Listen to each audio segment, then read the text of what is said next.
अगर तुम class 12th में हो और किरचॉफ लॉ को मिस करके जा रहे हो एग्जाम देने के लिए, तो ये अपने आप बहुत बड़ी गलती कर रहे हो, क्योंकि इस टॉपिक से आपके एग्जाम में 100% क्वेश्चन आएगा।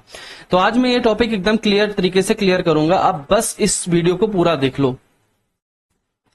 तो किरचॉफ ने दो रूल्स दिए, और जो दोनों रूल्स थे, एक था उनका केसीएल और दूसरा रूल था केवीएल। केसीएल का मतलब होता है Kirchhoff's current law. Kirchhoff's current law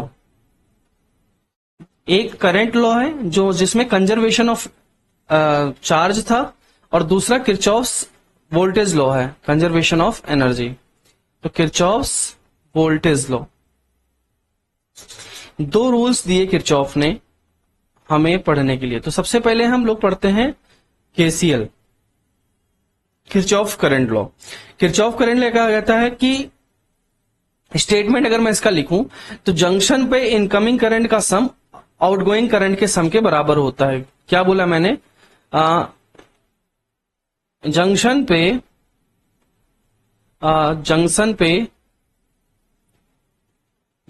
पर इनकमिंग करंट बराबर कितना होता है? Outgoing current. तो एक अगर कोई जंक्शन हम मान के चलते हैं तो उस पर जितना इनकमिंग करंट होगा वो आउटगोइंग करंट के बराबर होगा। बस आपको इतनी सी बात याद रखनी है, बहुत ज्यादा कुछ नहीं याद रखना है। मैथमेटिकली अगर हम इसको बोलें तो summation of current incoming equal to summation of current outgoing. ये बहुत इंपॉर्टेंट पॉइंट है जिसको आपको याद रखना है कि अगर करंट जितना आ रहा है उतना करंट जाएगा उस पे। तो इतना पॉइंट आप याद कर लो। या फिर इसको हम ऐसे भी बोल सकते हैं कि समेशन आई बराबर कितना होता है? 0। और जो समेशन आई है वो क्या है कि जितना करंट आ रहा है प्लस जितना करंट जा रहा है, दोनों का सम, पूरा समेशन, ये भी 0 के बराबर होना चाहिए। क्लियर है? तो ये जो लॉ है, ये किरचॉफ का जो फर्स्ट लॉ है, इसी को क्या बोलते हैं? किरचॉफ का कंजर्वेशन ऑफ इलेक्ट्रिक चार्ज। इसको बोलते हैं कंजर्वेशन ऑफ इलेक्ट्रिक चार्ज। तो बच्चों, कंजर्वेशन ऑफ इलेक्ट्रिक चार्ज कहलाता है ये रूल। ओके, क्लियर है? तो अगर मैं एग्जांपल आपको देता हूं इस रूल का, लेट्स से कि एक एग्जांपल हम लोग देते हैं। एक वायर है, ऐसे जुड़ा हुआ है 3 जगह से।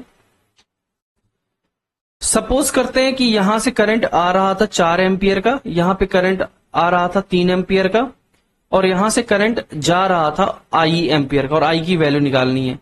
तो सबसे पहले इनकमिंग करंट बराबर आउटगोइंग करंट के बराबर होता है। तो इनकमिंग ये है और आउटगोइंग ये है।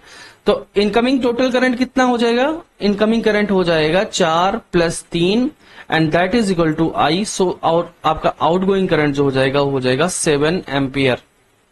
तो यहां से ये हमारा आंसर आ गया। ये हमारा था केसीएल। केसीएल हमारा खत्म हो गया। नाउ अब हम मूव करते हैं केवीएल की तरफ, किरचॉफ्स वोल्टेज लॉ की तरफ।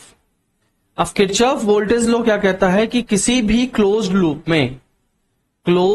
लूप में अगर आप कोई क्लोज्ड लूप लेते हो तो टोटल वोल्टेज गेन और वोल्टेज ड्रॉप का सम 0 होता है। Some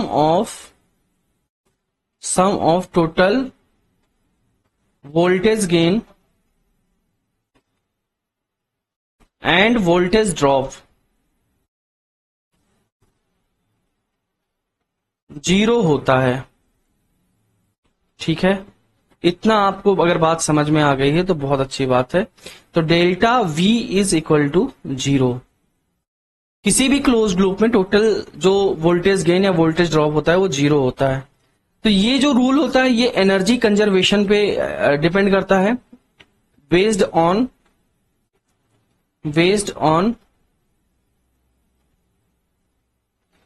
energy conservation. तो ये जो रूल है इस पे डिपेंड करता है, एनर्जी कंजर्वेशन पे डिपेंड करता है। अच्छा, अब हम इसमें कुछ साइन कन्वेंशन लेते हैं जो कि हमें जानना बहुत इंपॉर्टेंट है, और साइन कन्वेंशन जानना बहुत ही ज्यादा इंपॉर्टेंट है। तो साइन कन्वेंशन कैसे लेते हैं मैं एक बार बता देता हूं। सपोज करते हैं कि अगर ये आपका बैटरी है और ये बड़ा वाले को हायर पोटेंशियल और छोटे वाले को लोअर पोटेंशियल, तो बड़ा वाला पॉजिटिव और छोटा वाला नेगेटिव। जब आप पॉजिटिव टर्मिनल से नेगेटिव टर्मिनल में जाओगे, मतलब हायर पोटेंशियल से लोअर पोटेंशियल में जाओगे, तो यहाँ पे वोल्टेज ड्रॉप होगा, और वोल्टेज अगर ड्रॉप होगा तो इसको हम निगेटिव लेंगे। वोल्टेज ड्रॉप होगा तो इसको हम निगेटिव लेंगे। अगर आप इधर से जा रहे हैं तो आप वोल्टेज ड्रॉप कर रहे हैं। अगर आप निगेटिव पोटेंशियल से, मतलब लोअर पोटेंशियल से हायर पोटेंशियल में जा रहे हैं, तो आप वोल्टेज गेन कर रहे हैं, इसलिए यहां पे पॉजिटिव लेंगे। तो क्लियर हो गया। बैटरी वगैरह लगा हुआ है तो क्लियर हो जाएगा। अब रेजिस्टेंस की बात रही, और रेजिस्टेंस में हम चेक करेंगे करंट की डायरेक्शन। अगर आप करंट की सेम डायरेक्शन में घूम रहे हैं लूप में, तो आपको इसको निगेटिव लेना पड़ेगा, और अगर करंट की आप अपोजिट डायरेक्शन में घूम रहे हैं तो आप इसको पॉजिटिव लेंगे। इतनी बात आपको समझ में आ गई होगी। आई होप ये चीज क्लियर होगा। अगर करंट की आप अपोजिट डायरेक्शन में घूम रहे हैं तो ये आप पॉजिटिव लेंगे। तो यहां तक हमें पता चल गया है। अब एक छोटा सा एग्जांपल हम इसके लिए एज्यूम करते हैं। सपोज करते हैं कि एक हम लूप बना लेते हैं अपने आप से, और टोटल लेट्स से कि यहां रेजिस्टेंस R है, करंट 5 एम्पियर है, और इसको एक आप बैटरी दे दो, एक रेजिस्टेंस और लगा हुआ है यहाँ पे 2 ओम का, और करंट ऐसे ही मूव कर रहा है, और यहाँ पे एक बैटरी लगी हुई है ऐसे। अब अगर आप यहाँ पे KCL या KVL लगाना चाहते हैं, इसको एक काम करते हैं, इसको पॉजिटिव लेते हैं, 5 वोल्ट या 15 वोल्ट कर लो।